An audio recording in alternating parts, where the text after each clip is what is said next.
তথ্য প্রযুক্তি প্রতিমন্ত্রী জুনায়েদ আহমেদ পলক জানিয়েছেন, আজ বুধবার থেকে ফেসবুক, ইউটিউব, টিকটকের মতো সামাজিক যোগাযোগ মাধ্যমগুলোর উপর জারি করা সরকারি বিধিনিষেধ তুলে নেওয়া হয়েছে। বুধবার বিকেল থেকে এসব সেবা পুরোপুরি পাওয়া যাবে। রাজধানীর আগারগাঁওয়ে বিটিআরসি ভবন মিলনায়তনে ফেসবুক, ইউটিউব এবং টিকটকের সাথে বৈঠক শেষে সংবাদ সম্মেলনে তিনি একথা বলেছেন।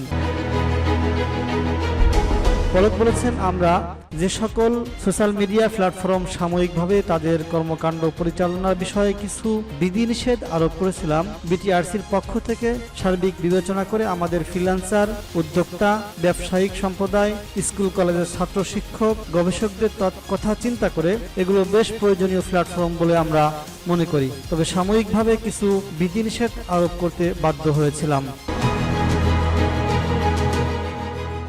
তিনি বলেন, আমি আজকে আনুষ্ঠানিকভাবে আপনাদের জানাচ্ছি সেই বিধিনিষেধ আমরা প্রত্যাহার করে নিচ্ছি। বাংলাদেশের সাইবার স্পেস, ফেসবুক, ইউটিউব ও টিকটকের কার্যক্রম পরিচালনা করতে আমরা আর কোনো বাধা রাখছি না। সবগুলো অ্যাপ্লিকেশন আমরা ওপেন করে দিচ্ছি। তিনি আরো বলেছেন, আশা করি বিকেলের মধ্যে সবগুলো অ্যাপ্লিকেশন ওপেন করে দিতে পারবো।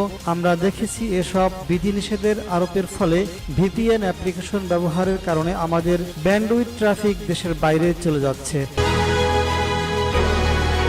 সেটা নিরাপত্তার জন্য ঝুঁকি, অপরদিকে আর্থিকভাবেও ক্ষতি। জুনায়েদ আহমেদ পলক জানান, সাম্প্রতিক সহিংসতার সময় সামাজিক যোগাযোগ মাধ্যম বিভিন্ন মিথ্যা ও সাজানো খবর ছড়ানো হয়েছে। এসব খবরের বিষয়ে সামাজিক মাধ্যমকে জানানো হলেও তারা 20% সরিয়ে দিয়েছে, বাকিটা সরায়নি। সরকারের তরফ থেকে এই বিষয়ে তাদের কাছে আপত্তি জানানো হয়েছে। তিনি বলেন, 16, 17, 18, 19 তারিখে যে ধ্বংসাত্মক কাজ হয়েছে সেগুলো তুলে ধরেছি।